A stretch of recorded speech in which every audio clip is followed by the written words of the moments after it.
Now class 10 will starting with the different steps, or you can say the different stages of metallurgy. The first stage we have already discussed earlier, the dressing of the ore, or the concentration of the ore, separation of the impurity. So by the names I think you must be understanding. So there are different steps. Actually the point is that the ores contains different types of impurity. It's not the general case ki only the mud or the sand, but some other impurities are also present in the ores. So on that basis we have different methods. So first of all I am writing the methods. First is your hydrolytic method, then next is your magnetic method or magnetic separation, anything you can write down. So magnetic separation. Third is froth flotation method, it's an important one.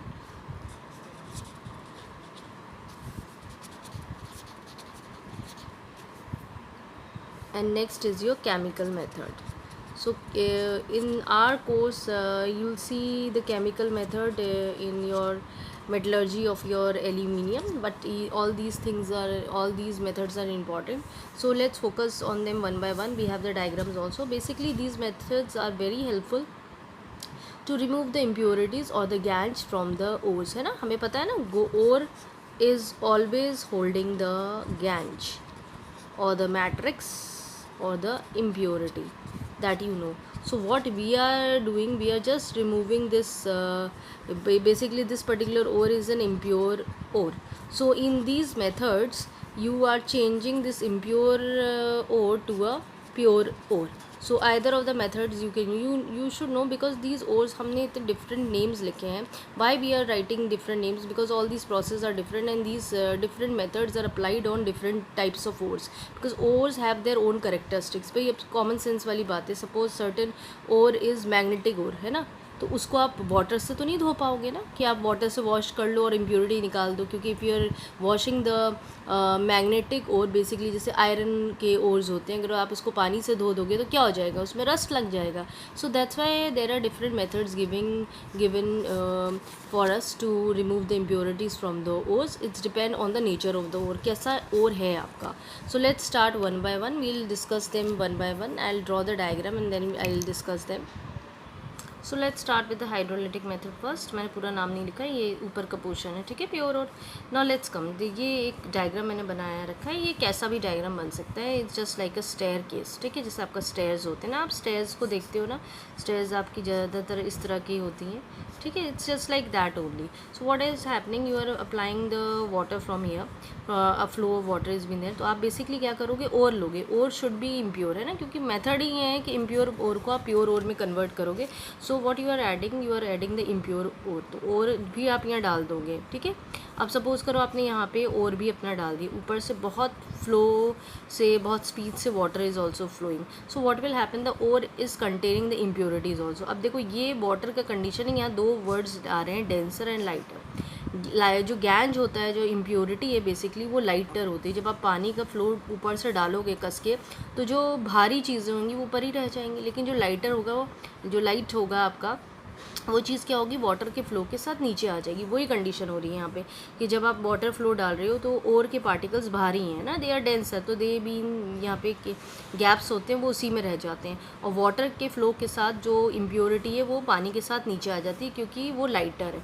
तो this is the way how the hydrolytic methods is been carried out. Now what is the point, now what things is been there, you have to remember, because there are certain things which you have to focus, that what we are again and again talking. Now you see the ores and the gas, they have their different densities, है ना. देखो एक denser है, एक lighter है. तो point क्या हो जाता है कि देयर पार्टिकल्स जो हैं, इनकी डेंसिटीज़ में डिफरेंस होना चाहिए. तो that is one of the important part, that ore and gangue difference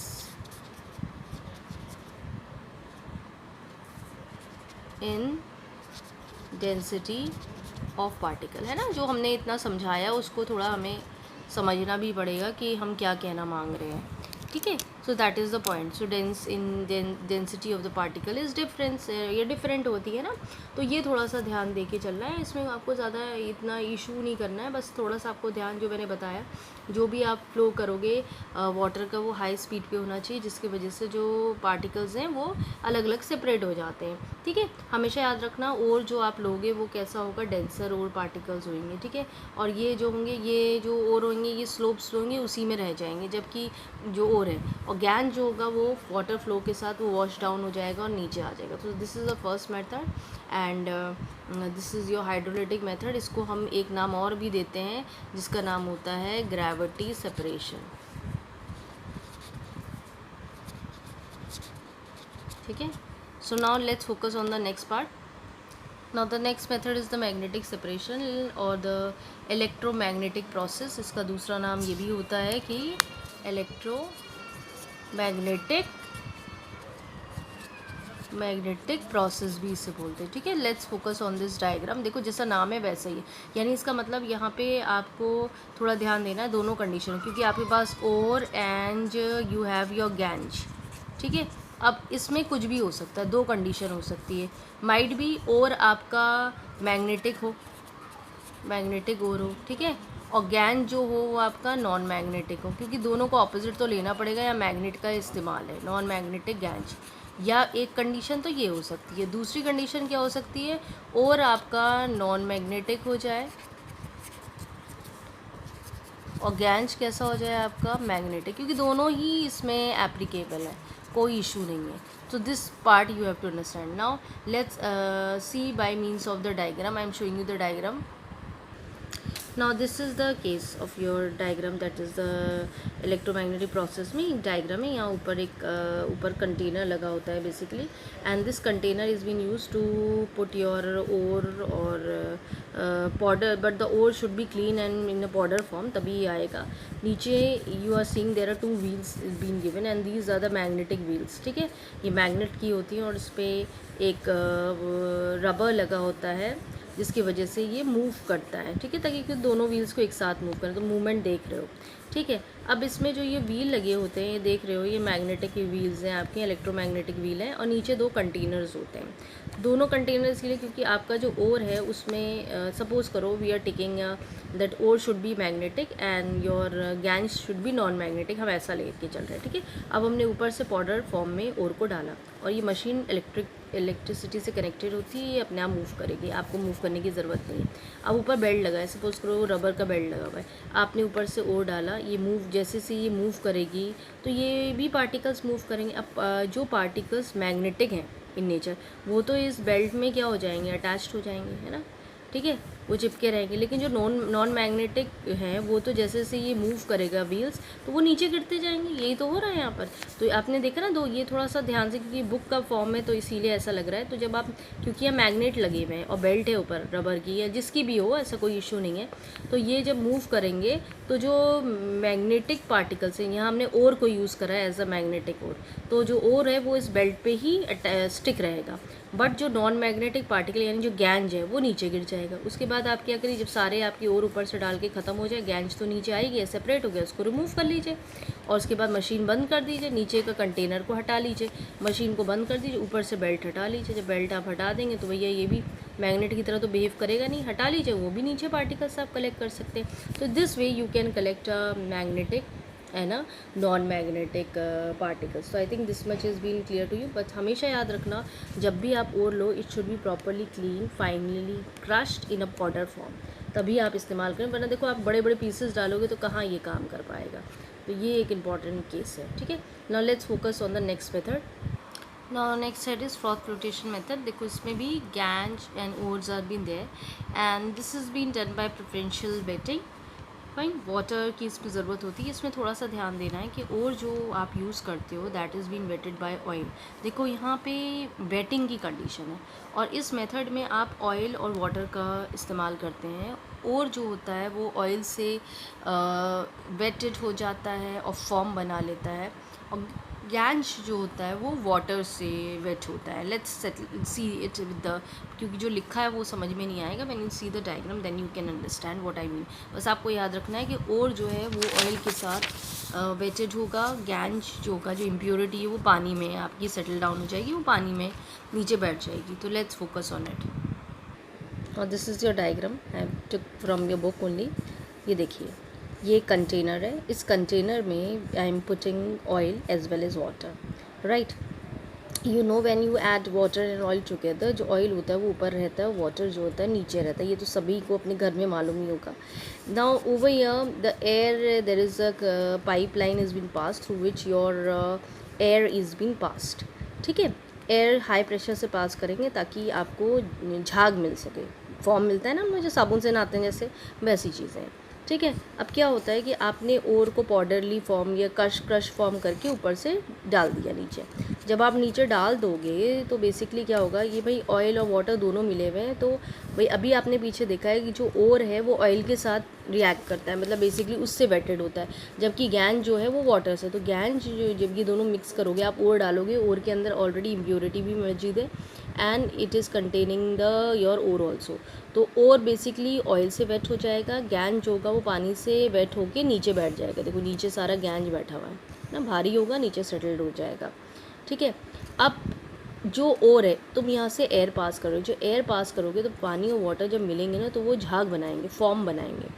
ठीक है, इसीलिए इसका नाम है फ्रॉथ फ्लोटेशन प्रोसेस. तो फ्रॉथ बेसिकली फॉर्म होता है, वो झाग होता है, जैसे साबुन में झाग निकलता है, वही देखो वही झाग बना हुआ है. अब ऑयल जो है उसमें जो पानी के साथ जब आप ये दोनों मिले होंगे और एयर भी पास कर रहे होंगे तो फॉर्म बनेगा, और ये फॉर्म में बेसिकली आपके ओर्स के पार्टिकल आ जाएंगे ऊपर. देखा, गैंज नीचे रह गया और ओर्स के पार्टिकल्स जो है वो फॉर्म के साथ यहाँ ऊपर आ जाएंगे. अब उसके बाद करना क्या है, आपको सिंपली रिमूव कर लीजिए उसे.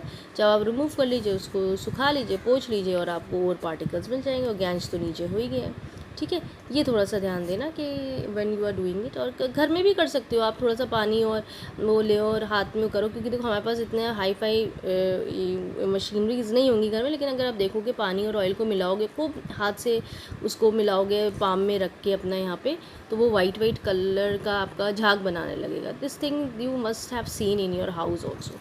So this is a good method. और ज़्यादातर इसमें जो सल्फाइड के ओर्स होते हैं ना बेटा, उनको आप सेपरेट करते हो. ठीक है, सल्फाइड ओर्स जो है सबसे बेस्ट, ये बोर्ड में पूछा जा चुका है कि फ्रॉथ रोटेशन प्रोसेस से कौन से ओर्स को आप क्लीन करते हो या ड्रेसिंग करते हो, तो सल्फाइड ओर्स पे ध्यान देना है, उनको आप यूज़ करते हो. ठीक है, now let's focus on the next part.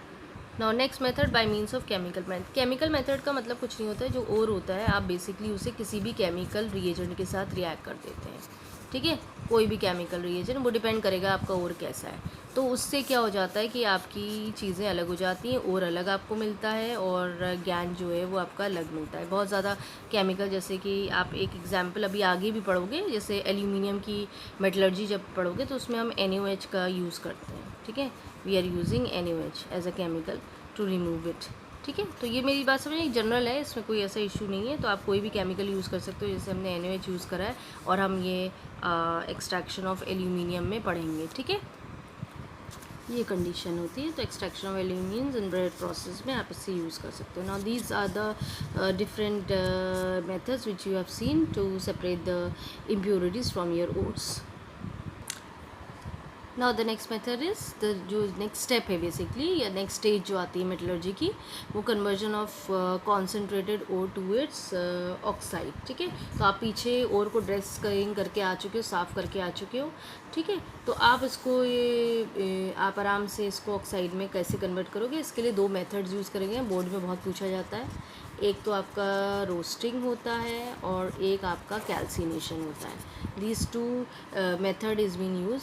Calcination, let's focus on it. देखो इसमें ज़्यादा कोई इशू नहीं है, बहुत आसान है दोनों में याद करना. सब डिपेंड करता है एयर की कंडीशन पे. बेसिकली जो आपका कॉन्सेंट्रेटेड कंडीशन है, कि कॉन्सेंट्रेटेड और जो आप पीछे लेके आए हो, इसको आप क्या करते हो, हीट कराते हो. हीटिंग प्रोसेस है, ये तो तय है.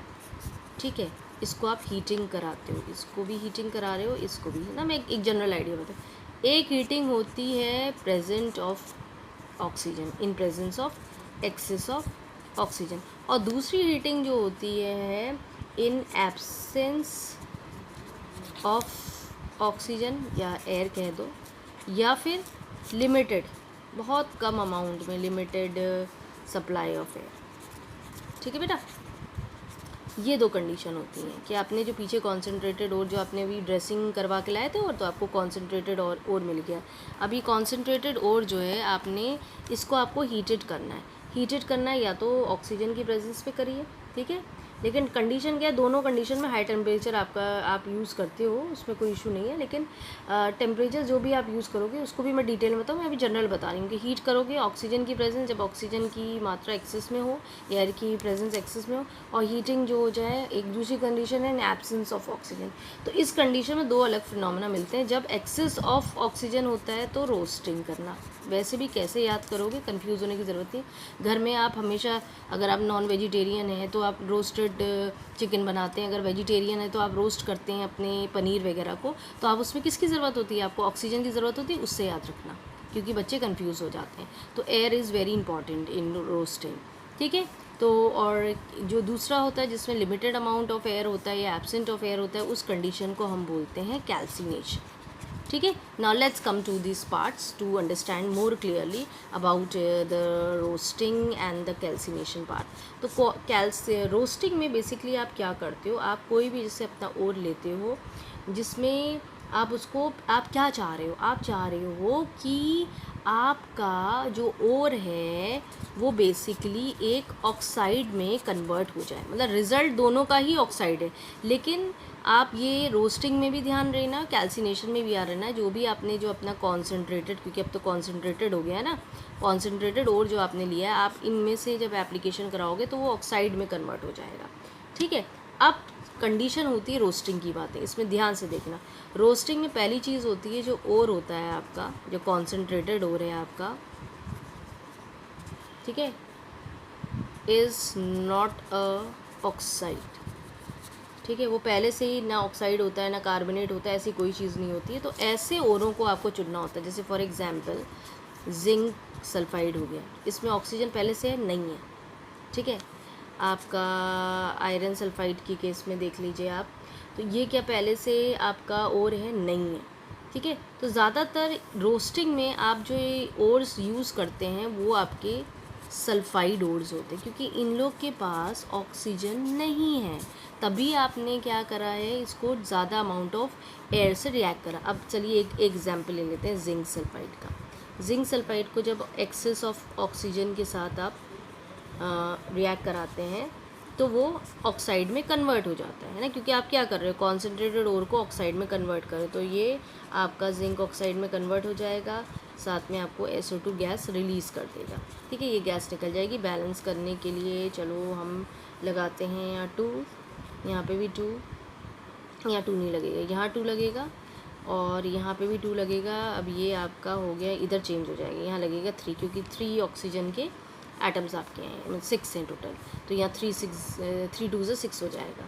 तो ये आपकी कंडीशन हो जाएगी, यानी ऑलरेडी जो ये कॉन्सेंट्रेटेड आपका ये कॉन्सेंट्रेटेड ओर जो था, it do not contain oxygen, ठीक है, but you wanted to convert it into an oxide. तो ओर ऑलरेडी ऑक्साइड नहीं होता है, तो उसको आप ऑक्सीजन में कन्वर्ट करते हो, तो इसीलिए आपने एक्सेस ऑफ ऑक्सीजन आपने सप्लाई की। हाई टेम्परेचर में हीट करा जाता है, तब वो फर्दर जब आप इसको हाई टेम्परेचर में हीट करोगे ना इसको, तो वो अपना मेटल आपको दे देगा। ये एक जनरल आइडिया है जो हम आपको पढ़ा रहे हैं।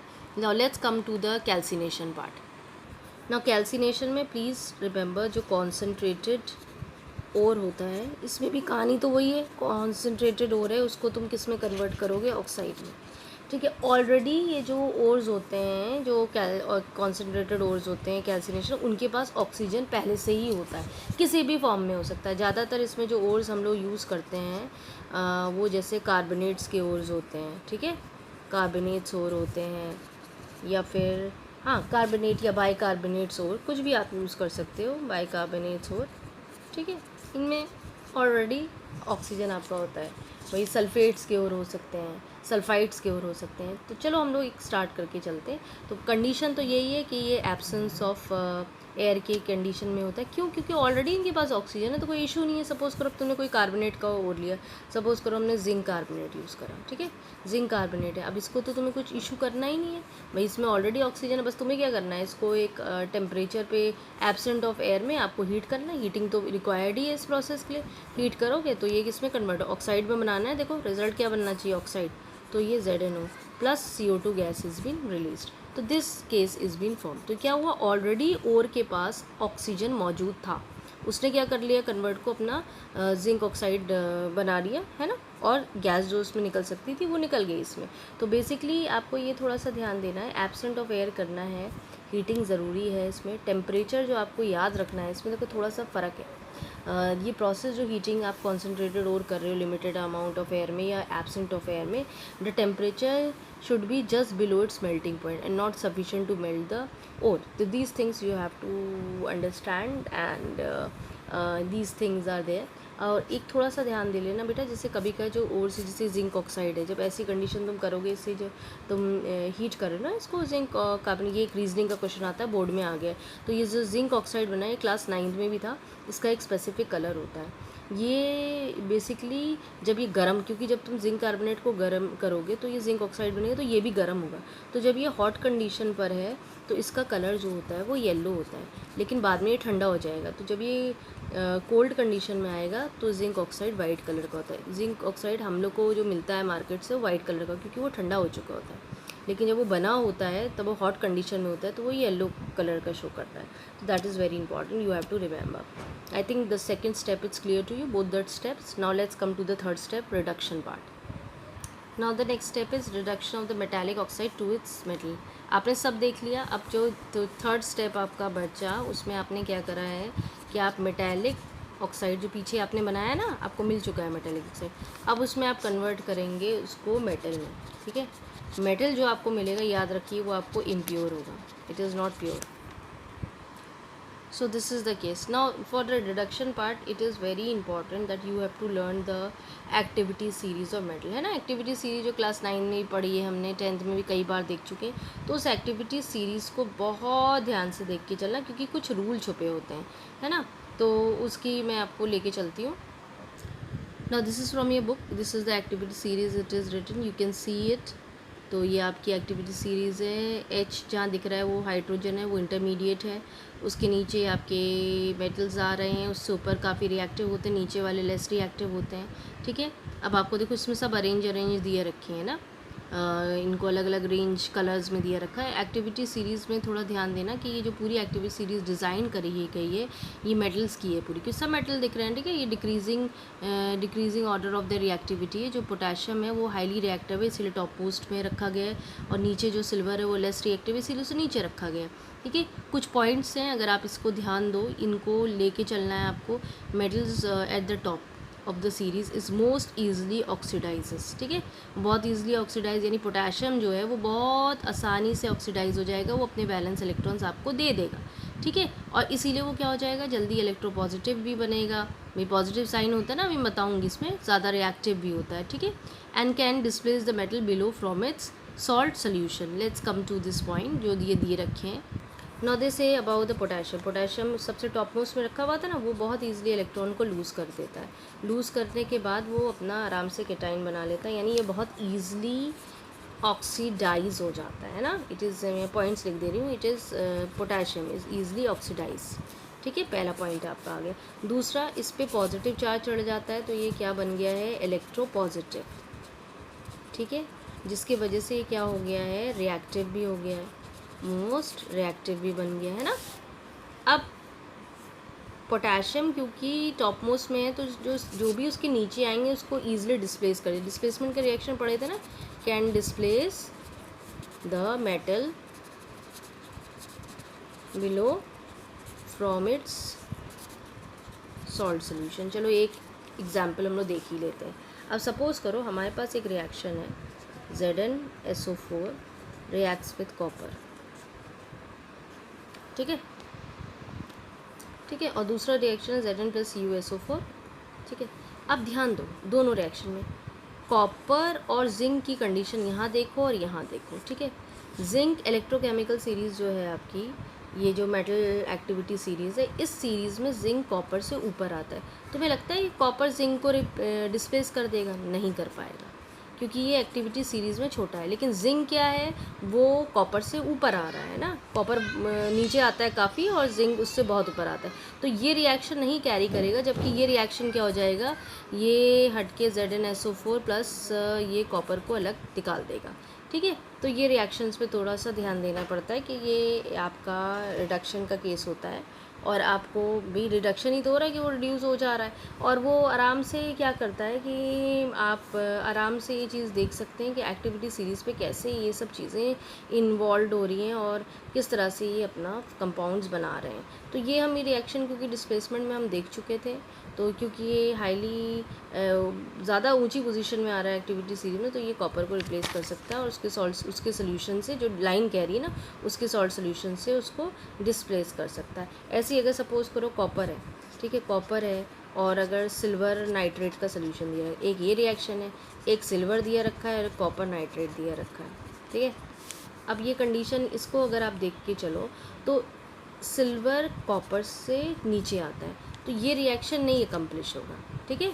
लेकिन कॉपर सिल्वर से ऊंची पोजीशन में आ रहा है, तो कॉपर सिल्वर को यहाँ से हटा देगा, तो ये रिएक्शन इस तरह से तो चल सकता है, ठीक है। उसको हटा के खुद फिट हो जाएगा और एजी अलग। लेकिन तुम सोचो कि ये हो जाए रिएक्शन और कॉपर अलग हो जाए, तो ये नहीं होगा, यहाँ नो रिएक्शन आएगा। तो ये कंडीशन हो जाती है आपकी ये इलेक्ट्रोकेमिकल सीरीज़ की। तो यहीं पे हमें रिडक्शन के बारे में भी हम लोग पढ़ेंगे, तो हम मेटालिक ऑक्साइड्स को, मेटल्स को रिड्यूस कर लेते हैं और इस तरह से हमारा काम होता है। अब हम लोग फिर इसी चीज़ पे फोकस करेंगे जो हमारा रिडक्शन वाला पार्ट है। रिडक्शन के केस में हमें थ्री कंडीशंस रहती हैं कि आप कोई भी एप्लीकेशंस अप्लाई कर लीजिए, चाहे आप इलेक्ट्रोलिसिस की कंडीशन अप्लाई कर लीजिए, चाहे आप है ना रिड्यूसिंग एजेंट यूज़ कर लीजिए, थर्मल डिकम्पोजिशन यूज़ कर लीजिए। तो ये तीनों पे फोकस करना है। ये क्योंकि काफ़ी बड़ा है तो मैं इसके लिए एक नेक्स्ट वीडियो बनाऊँगी। मैंने अभी एक जनरल आइडिया आपको दिया है, क्योंकि ये काफ़ी बड़े स्टेप्स हैं और फिर लास्ट टॉपिक रिफाइनिंग है, उसको भी हम नेक्स्ट अपनी जो वीडियो है उसमें हम लोग डिटेल में will study about it, so that we could understand the detailed form, because otherwise it'll become about 1 hour and 1 hour is become very boring to learn chemistry. So let's focus on this much only and then we'll discuss on the other video of it.